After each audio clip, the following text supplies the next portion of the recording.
본방송은 2016년 6월 26일에 녹음한 팟캐스트 이드치연구소 제1회 방송에 수록된 직영주의 연극치료 워크북 10주년 이벤트 안내입니다. 이 목소리는 타이캐스트에서 제공했습니다. 이번에는 연극치료 워크북 10주년 이벤트와 연극치료 워크북 탄생에 대해 소개하겠습니다.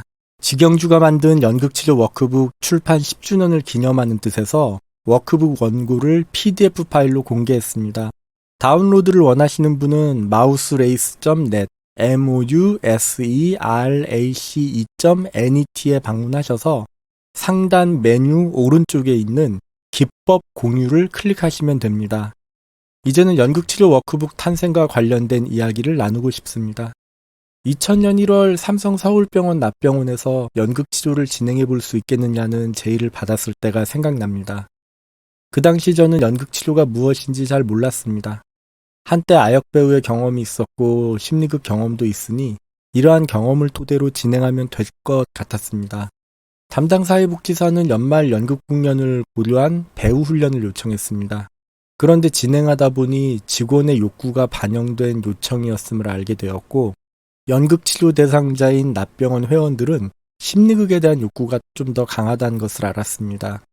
사람들의 다양한 의견과 요청을 최대한 반영하려다 보니 저는 매주 수요일 오후 1시간 동안 진행되는 연극치료를 위해서 일주일 내내 투자했던 것 같습니다. 연극치료 진행을 위해 고민하고 다양하게 시도해보고 또 시행착오를 겪으면서 저의 동료이자 스승이신 김기양 선생님의 조언도 참고했고 제가 갖고 있는 경험과 지식도 접목해보면서 서서히 안정적인 진행이 가능하게 된 것 같습니다. 직영주식 연극치료를 짧게 정의한다면 정신보건사회복지사가 진행하는 연극적인 방법을 통한 의도적인 개입입니다. 좀 더 풀어 쓴다면 심리극과 치료 레크레이션 진행 경험이 있는 정신보건사회복지사가 진행하는 배우의 연기에 초점을 둔 연극 연습을 통해서 대상자의 건전한 성장과 발전을 증진시키기 위한 의도적인 개입이라고 할 수 있습니다. 직영주식 연극치료의 주 목적은 연극적인 방법을 통해 사회 속에서 적절하게 자신을 유지하는 것입니다.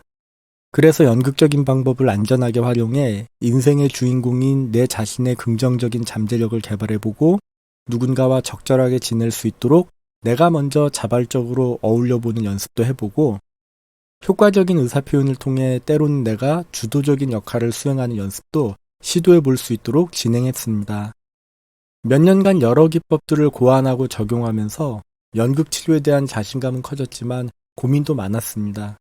대표적인 고민은 두 가지였습니다. 첫 번째, 내가 하고 있는 것이 과연 연극치료라고 말할 수 있는가? 두 번째, 내 능력의 한계로 인해 나를 통해 도움받을 수 있는 대상자가 한정될 수밖에 없다. 제가 연극치료를 진행할 당시 연극치료와 관련된 자료가 많지 않았고 전문적인 트레이닝이나 슈퍼비전 없이 연극치료를 진행했기에 늘어나는 경험과 자신감만큼이나 고민 또한 무게를 더해갔습니다. 그러던 중 기법 공유로 인한 부작용을 겪으면서 고민은 혼란으로 바뀌었습니다. 연극치료 프로그램을 진행하게 된 이후 저는 실무에서 연극치료를 진행하는 정신보건 수련 사회복지사나 사회복지학과 학생에게 도움이나 조언을 요청받곤 했습니다. 그럴 때마다 저는 제가 활용해온 연극치료 기법을 공유해 왔는데 그 과정에서 제가 공유한 기법 일부가 어느 병원 직원들에 의해 선별되어 이해할 수 없는 해설과 함께 워크북으로 출판되었음을 뒤늦게 알게 되었습니다. 저자들에게 어떻게 된 일인지 설명을 요청했다가 면박을 당했던 기억이 납니다. 제가 들었던 가장 인상적인 말은 직영주가 연극치료 시간에 활용했던 기법들은 그다지 독창적이지도 않고 누구나 할 수 있는 일반적인 것이라는 발언이었습니다. 그래서 저는 직영주가 활용해온 연극치료 기법들은 직영주가 설명하는 것이 가장 적절하다고 생각했습니다. 저의 사연을 들으신 당시 저의 정신보건 슈퍼바이저시고 지금은 용인 송담대학교 사회복지학과 교수로 계신 오영림 교수님께서 출판사를 소개시켜 주셨습니다. 그리고 함께 심리극 활동을 해왔고 멀리 영국 런던에서 공인 연극 치료사로 활동하고 계셨던 한명희 선생님과 때마침 연락이 되어서 제 원고를 감수해 주기로 하셨습니다. 그래서 저는 곧바로 연극치료 워크북 제작에 들어갈 수 있었습니다. 워크북 출판 덕분에 저는 연극적인 방법에 보다 더 특화된 일을 하게 되면서 이 일은 저의 천직이 되었습니다. 그리고 연극적인 방법을 통한 수많은 만남을 통해 직영주식 연극치료의 슈퍼바이저는 제가 만나는 수많은 대상자들이라는 생각이 들었습니다. 그러면서 연극치료에 대한 고민과 혼란은 어느 정도 정리된 것 같습니다. 저의 어린 시절 꿈은 변신 로봇과 녹음기였습니다. 정의를 위해 싸우는 변신 로봇 애니메이션 덕분에 저는 변신 로봇의 꿈을 갖고 있었고 녹음기의 꿈은 제가 흉내내는 것을 좋아했기 때문이었습니다. 연극적인 방법을 적극적으로 활용한 덕분에 저는 성인이 되면서 잊고 있었던 소중한 두 가지 꿈을 이번 기회에 이룰 수 있게 되었습니다.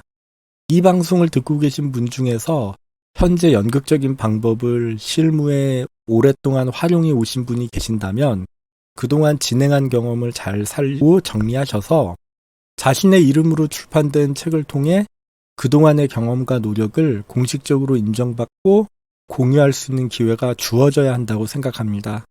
제 홈페이지 mouserace.net mouserace.net에서 연극치료 워크북 PDF 파일을 다운로드 받으실 때 워크북 쉽게 만드는 방법이란 소설도 함께 다운로드 가능하오니 시간 되실 때 함께 읽어주시면 감사하겠습니다.